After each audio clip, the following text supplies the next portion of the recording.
بنتكلم بقى النهاردة على موضوع جديد ليه علاقة باللوجيستيك فانكشنز، الوظائف اللوجستية المختلفة.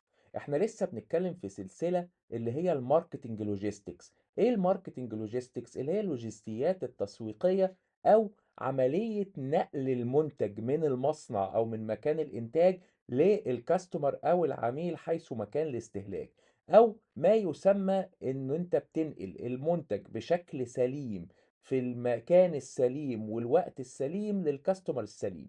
يبقى ده كده ايه؟ في السليم يعني تقدر تقول ان كله ايه؟ تمام، كله مظبوط. دي الماركتنج لوجيستكس. قلنا ان الماركتنج لوجيستكس دي جزء من السبلاي تشين مانجمنت، اللي هي جزء من عملية السبلاي تشين نفسها، اللي هي بتشمل ما هو ابعد من كده، اللي هو ايه؟ الامداد، او بداية الامداد او المواد الخام. واتكلمنا على ان في شخص اسمه اللوجيستيك مانجر، هو بينسق ما بين الماركتينج والوير هاوس والديستريبيوترز والكاستمرز وكل ده. وجبنا مثال على دوره.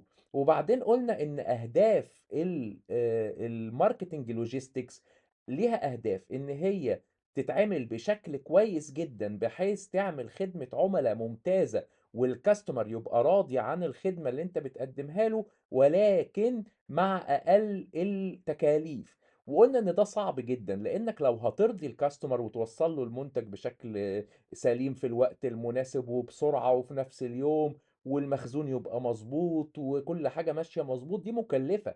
ففكرة ان انت تقلل التكاليف وتوصل لاعلى خدمة عملاء، دي فكرة تكاد تكون مستحيلة. ولكن المقصود هنا ان انت توصل للتارجتد كاستمر سيرفيس. كاستمر سيرفيس اللي انت محددها. جايز انت عايز البرودكت بتاعك يكون سعره رخيص، سعره مش غالي، وبالتالي انت ما بتصرفش كتير على العملية دي. او جايز انت عايز توصل لاعلى درجة من خدمة العملاء، فهتصرف على الموضوع ده، وده هيبرر ارتفاع سعر المنتج. كل ده اتكلمنا عنه.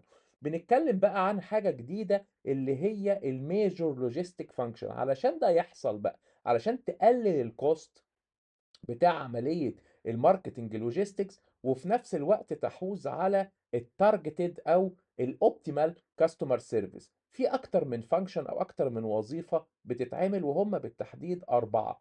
اول حاجة الوير هاوسنج، اللي هو عملية التخزين. تاني حاجة انفنتوري مانجمنت او ادارة المخزون. تالت حاجة الترانسبورتيشن، نقل المنتج نفسه من الشركة أو من المصنع للعميل.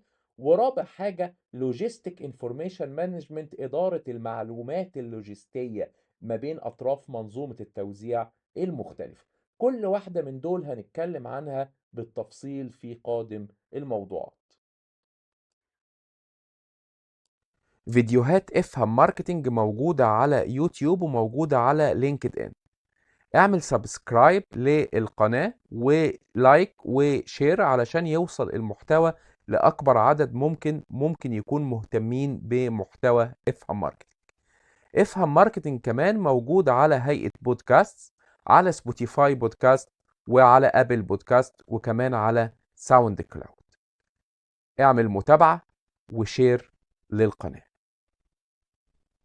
ولو عايز تراسلني ممكن تراسلني على الايميل افهم.marketing@gmail.com.